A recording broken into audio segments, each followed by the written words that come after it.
You're the person everyone relies on,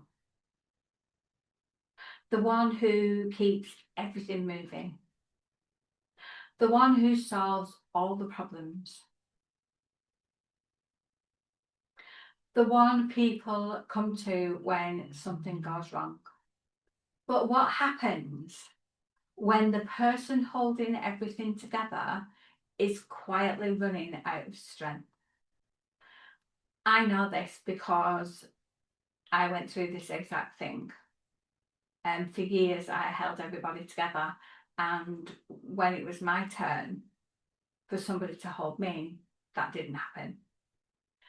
Because the truth is, many people who look really strong on the outside are the ones that are carrying the greatest pressure internally. They're not falling apart because they're weak.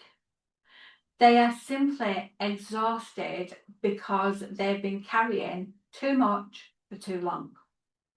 And this is hidden burnout that very few people talk about. They just don't talk about it. And I believe that it should be made more open for people to talk about it. And you'd be able to say, look, I'm exhausted. I can't carry this any longer. You're going to have to share the load. So hi, I'm Cheryl. I'm a therapist and I'm the creator of the Heart to Heal method, a framework for emotional regulation, anxiety recovery, burnout recovery, and rebuilding a healthy relationship with pressure and responsibilities. I work with people who are experiencing anxiety and overwhelm and emotional exhaustion and burnout, including professionals, leaders, business owners, and high achieving individuals who appear capable and successful on the outside but are really, really struggling internally. One of the most common things that I hear is, I'm fine, I just need to keep going. I can't afford to slow down. Other people depend on me. And there's a whole host of other things that people say, and the reasons why they just keep going and keep holding it and keep putting stuff in the backpack and carrying it around. Now, I understand why this happens, okay?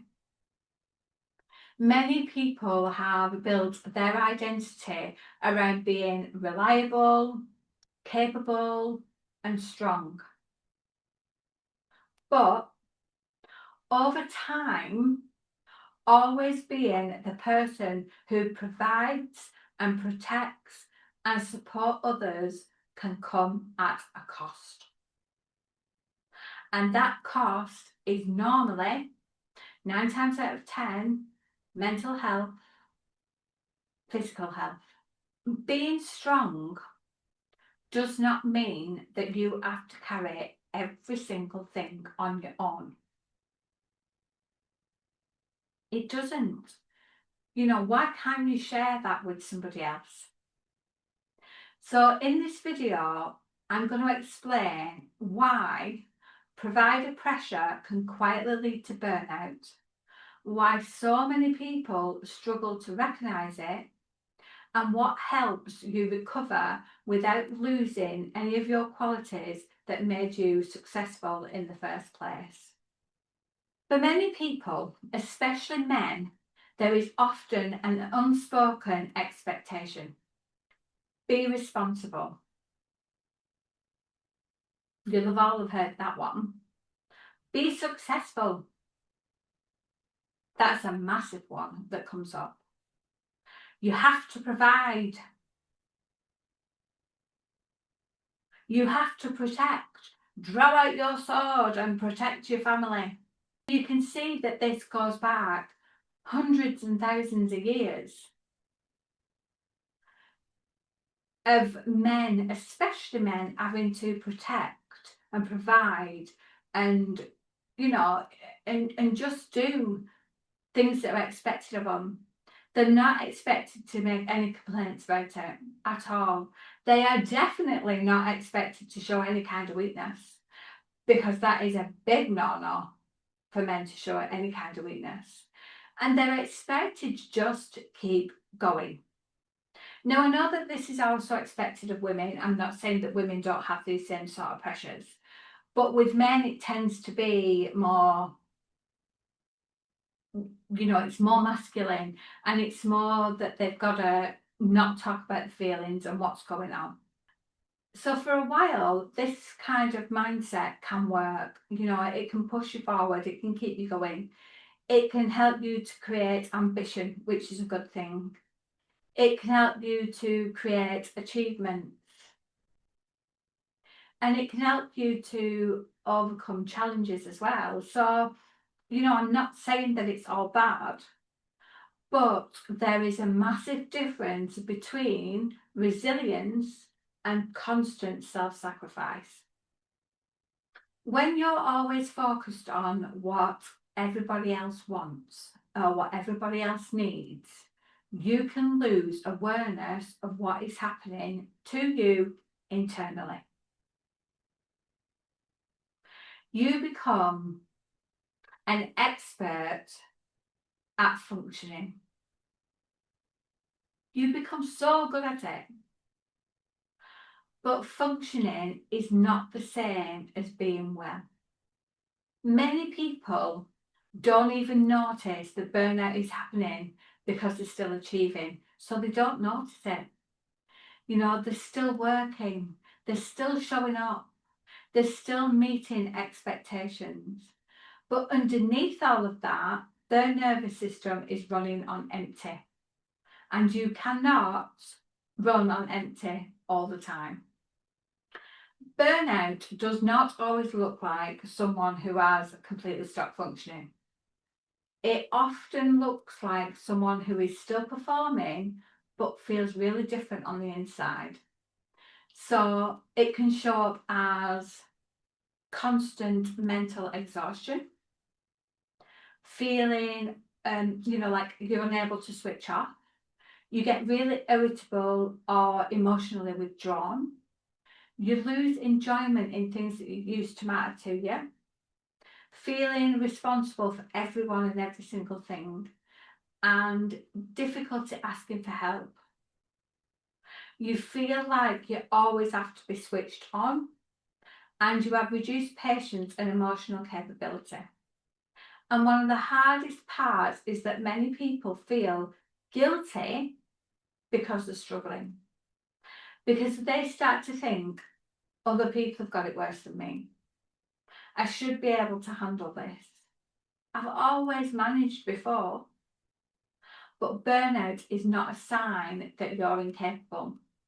It's often a sign that your system has been operating under sustained pressure without enough recovery.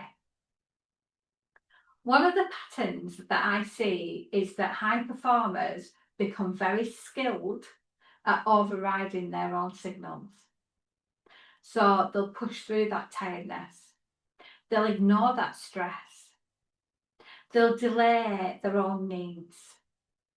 They'll tell themselves things like, I'll rest when things calm down. I just need to finish this off and then I'll rest. But the problem is that life rarely becomes completely calm. There's always another deadline. There's always a bit more responsibility. There's always another problem to solve. And eventually, the cost of you constantly overriding yourself will begin to show through. The cracks will start to form. Your mind will become overloaded. Your emotions become harder to regulate. Your confidence can start to decrease. And the very qualities that help you to succeed, responsibility, commitment, determination, begin to start working against you. And this is where burnout becomes more than just tiredness. It becomes a disconnection from yourself. Recovery is not about becoming less ambitious. It's not about you caring less about what's going on. And it's not about you losing the qualities that make you successful. The goal is to learn how to lead, how to provide, and how to support others without destroying yourself in the process. Through my Heart to Heal method, I help people to understand their personal stress and burnout patterns, process emotional pressure that that they've been carrying, how to regulate your nervous system more effectively, recognise where responsibility has become overwhelmed, and build healthier boundaries without guilt. And it also helps you to develop a more sustainable approach to success and leadership. And when this begins to shift, people often notice that they have a greater emotional balance, they have improved energy and focus, they have better relationships, they're more confident when they're under pressure, they have a stronger ability to make decisions more calmly, they feel like themselves again and not just a version of what they used to be. And that's not because they've stopped caring, it's because they've stopped carrying every single thing alone. If this resonates with you, then I want you to consider this. How long have you been the person everyone else depends on? Without you even asking who's supporting you. Because sometimes the strongest people are the ones who have been silently carrying the most. And the goal is not to become less responsible. The goal is to build a way of living where your success does not come at the expense of your well-being. If this video resonates with you, then please subscribe and follow along for more content on burnout recovery, anxiety, emotional resilience, nervous system regulation, and sustainable high performance. You can find my weekly newsletters on LinkedIn. I have permission to pause. I have Brotherhood Brief, and I have my Inner Compass. And that's where I share deeper reflections and practical strategies. And if you'd like to explore working with me through the Heart to Heal method, you can find more information in the description below. Thanks for watching, take care, and I'll see you all again in the next video. Bye for now.